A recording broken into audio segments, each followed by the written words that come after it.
Hey guys, it's Nate with Sauce Ain't the Boss here again, and today is day number 34 of quitting drinking alcohol. I'm still working on this Camry behind me here. I actually took the head down to the machine shop today, and the guy told me it'd only be 170 bucks to pressure test it for a warp, give it a hot bath, and resurface it. So I thought that was actually pretty good. I was looking at remanufactured heads and stuff like that. They were easy going to be $500–600 bucks. So everything's looking good there. Working on getting I got the old water pump out today, putting a new one in, stuff like that. So it's coming along. I'm doing the things I can do until I can get the head back. But anyway, pardon my voice, still getting over being sick here a little bit if it's a little raspy. But so I wanted to talk today about 7 tips when you're quitting drinking alcohol. Now, it doesn't matter if you're just starting, if you're thinking about it, or you're well along your way in the process. These are 7 tips that I've kind of learned along the way that have helped me. One of the comments that a viewer left kind of mentioned today about how when you start adding good things into your life, it displaces all the bad things because you've got so much good stuff coming in. And that was actually one of the tips, and it kind of inspired me to do this topic for today. So the first thing is to prepare yourself. Now, I mean, this is even if you're still drinking or you're in the beginning stages, you know, prepare yourself for what you're about to go through. Just like if you're going to go on a trip, you want to make sure that you're ready to go, that you got everything you're going to need and you're in the right mindset. Mindset is absolutely critical and huge in this thing. And if you go in kind of willy-nilly with a not so determined mindset, it's going to be a lot more difficult to be good at this process. So having the right mindset, and that means seeing alcohol for what it truly is, the poison that's done nothing but get you to the place where you are now, where you want to quit because it's doing way more damage to your life than positive. And so, you know, truly understanding that there's no place for it in your life anymore, and being wanting and willing to make a change, and just preparing yourself that I'm going to do this and I'm going to be successful at it. And having that positive attitude, you know, as you enter into it and in the beginning stages is going to make all the difference in the world. And that's one of the big differences for me this time that I did, is I was, you know, for lack of a better term, at my wit's end with how alcohol was kind of destroying my life, and I was fed up with it. And so for me, it was a lot more easy this time when you get to a place. I don't want to say hopefully nobody has to hit rock bottom. Unfortunately, some people do, but you know, I guess my rock bottom was just that I was just over it, you know, and I could see no end in sight of all the bad things that were going to continue to keep coming if I didn't quit it, you know. So get your mind on your side, see alcohol for the poison it truly is, and prepare yourself for the process, and you're going to be a lot more successful. Number 2 would be stop the flow of alcohol. You've prepared yourself. Stop the alcohol. It helps some people to remove all the alcohol from your house.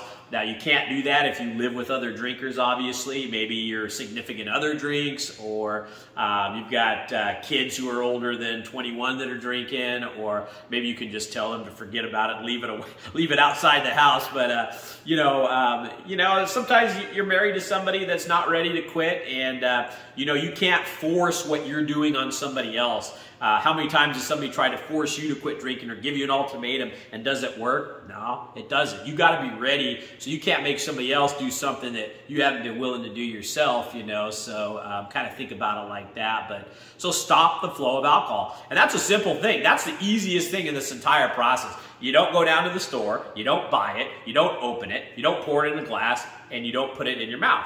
That's simple. That's an easy enough thing. It's all the mind trickery that comes along after that that's tough to deal with. But stop the flow of alcohol. That would be the step number 2. And then step 3, you know, in your initial stages of quitting drinking alcohol, you're still close to your old routine.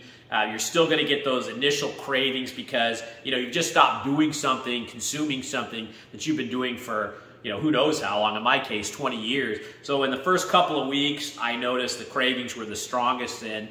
And I think being prepared for those cravings. In the past, you know, I would just get them and, oh, what do I do? Not being prepared, but how do I deal with them? It's just something new that, when you're drinking all the time, you don't have to worry about cravings, because as soon as you get one, you just pound another one, So now you're going to have to figure out, how am I going to deal with these cravings without alcohol? And, that's something where I've talked about before, having tools in your bag. One of the tools I mentioned before is the willpower tool. That's not one I use a lot, but there was a couple times in the beginning stages where nothing else seemed to be working, and I just had to will myself. I'm just not doing it. I'm just going to pull out the willpower tool for today and make darn sure I'm not going to pick up a drink no matter what. Other tools can be getting up and doing something, go visiting a friend or family member that doesn't drink, maybe somebody you haven't seen in a while because you've been drinking too much and maybe they're a non-drinker. So that's an option. Going for a drive, going for a hike, working out, cleaning around your house, cleaning your cars. The list can really go on and on. Go grocery shopping. Maybe you need some new clothes. You need to go clothes shopping.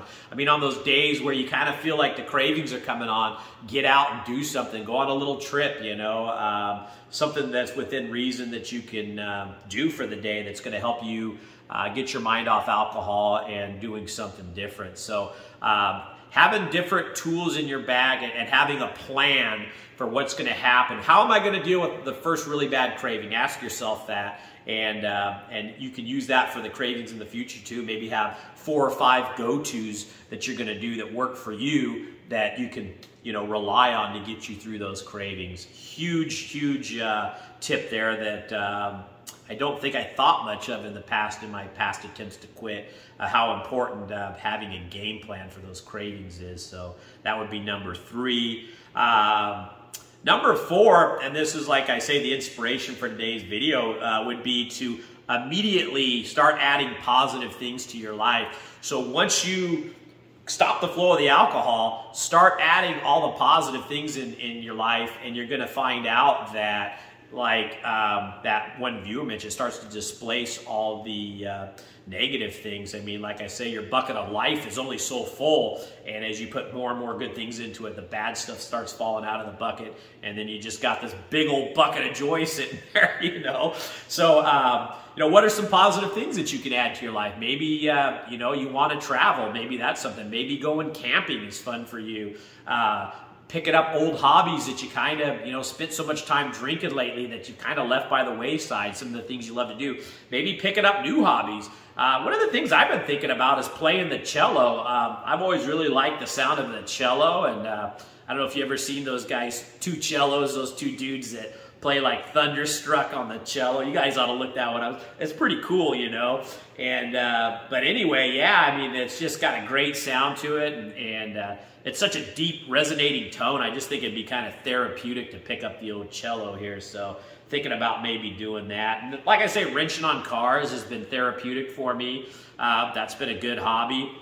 Maybe it's just like I say, getting out and exercising. You see me hiking in videos. We were going to go rafting until the river got closed here from the fire, and those permits we lost. So now I'm thinking about other things to do here. I'm on day 1. We just closed our shop here today at 4, and I'm on vacation now for a week, and we can't go down the river. So coming up with something else to do here we're thinking about and stuff. But yeah, just start adding all the positive things into your life, being a better father, wife, son, daughter, niece, nephew, uncle, aunt, be finally present to your family that's been around you, that's been missing out on the good version of yourself because you've been so, darn drunk all the time. Start being a better person to the people around you that you've neglected for so long. And you'll start to, when you start adding positive things to your life, you're going to start feeling better about yourself and not want to go back to the alcohol. And that's the whole point. If you just yank alcohol out and you just sit there going, "Durr," I mean, I'm sorry, but, odds are it's going to be easy to pick up the drink again because you're just sitting there like a lump and not doing anything different with your life, you got to get out and try some things, So add the positive things. Number 5 would be create accountability. Tell somebody that's close to you that you trust that you're quitting drinking, and ask them to hold you a little bit accountable. I told one of my best friends, actually is my best friend, that I was quitting drinking, and he was real supportive. He didn't even know I had a problem with it, but yeah, I said, man, this has just gotten the best of me, and I want you to know that this is something that I'm no longer, and he's a very light drinker, occasional, maybe on the weekend kind of guy, had a few, but it was just good to let somebody know, to hold me accountable. If he ever sees me drinking, obviously, he can hold my feet to the fire. And honestly, starting this YouTube channel for me has been a huge accountability, because I mentioned I'm going to be doing these videos every day for 365 days. So when I'm dead and gone, this YouTube channel will still be here, and maybe it'll help somebody. Hey, day one, Nate got through day one, day two, day 58, all the different things coming up. So someone can go back, see where I was, go to the future and see Nate on day 365 and, what the difference was, and maybe it'll inspire somebody that way. This thing's just getting started. That's what's kind of exciting about it. Can't wait till it's a year in, 2 years in, whatever, and people can really see the positive changes that quitting drinking alcohol can really do to a person's life, and I'm just kind of documenting that journey, and that's been huge accountability. Maybe you want to start an Instagram page or Facebook page or some kind of social media and it doesn't have to be about tips on quitting drinking, just be, this is my new sober life, I've decided to quit drinking, now look at all the great things I'm doing in life. I've seen a lot of pages like that kind of keep people accountable. So, or just like I say, telling a family member. So that'd be number 5. Number 6, stay positive, stay kind, and have a sense of humor about the whole thing. I mean, you can't go through life like a Debbie Downer or a Polly Prissy Pants, I mean, you got to sit there and pull up your big boy britches or big girl britches and, keep the attitude positive, keep the jokes going, and don't take yourself too seriously. I mean, quitting alcohol is a serious enough thing, but don't make it to be like some earth-shattering, horrible thing. I mean, it's actually such a positive step in your life to do this. Why would you want to sit there and just be miserable through it when, again, adding all these good things in your life is going to make you more positive? And, being kind to the people around you when you're quitting. I mentioned that in one video that, it's easy to snap at people and be kind of an a-hole because you're going through so much. Well, what about the people that had to put up with your drunk ass all those years, I mean, it's time to show them people some love and be like, least I can do is be kind to others while I'm going through my stuff now because they had to put up with me so long drinking, So positive, kindness, sense of humor are going to go a long way. It'll keep you on track, too, if you do that. And then tip number 7 would be focus on your health. I mean, heck, you sat there and boozed yourself up for however long it's been. Your liver's probably struggling, kidneys, you're probably a little bit overweight, if you, like I am, if you drank as much as I did. It's time to show your body some love. You only got one body. If you damage it or wear it out too bad, that's it. You don't get a second go, this is the one body you have, so it's time to start taking care of it. We should have been taking care of it all along, but we've been dumping a poison into it now. So eating healthy foods, exercising, lifting weights, getting out, getting some fresh air, some sunshine. And, depending at your different age and your health level, not everybody's going to be able to go out and climb Mount Everest. But, if you can get up and go for a walk, even if you got to walk with a cane, or maybe you've got a lot of extra weight and it's hard to walk a lot, move around. I mean, start small. I watched this YouTube video one time on this guy that was just overweight and lacked balance and everything. The guy was a mess. And he started just moving around with some small weights and could barely walk. And next thing you know, at the end of the video, he's doing like handsprings and stuff. And it was pretty amazing to watch this guy's transformation from barely being able to move and extremely overweight to just a firecracker, So, no matter what your age or your health is right now, you can definitely do some things to improve on that. So, focusing on your health is going to get your endorphins going, and all these things kind of help each other. If you're focusing on your health, you're going to have better endorphins, you're going to have more energy, that's going to help you be more positive, that's adding a good thing to your life. All these things just kind of coincide, and then like I say, then your bucket's just overflowing with this positiveness, and this alcohol can just stay behind you forever where it belongs, in the trash, So that's it for today, guys. 7 tips on quitting alcohol that have helped me. I mean, not that I'm the expert on this thing, but I'm on day 34, and I gotta admit now, there's days that go by where I don't think about alcohol. You know, they're few and far between. I'm still pretty close to it, you know, because it's only 34 days gone.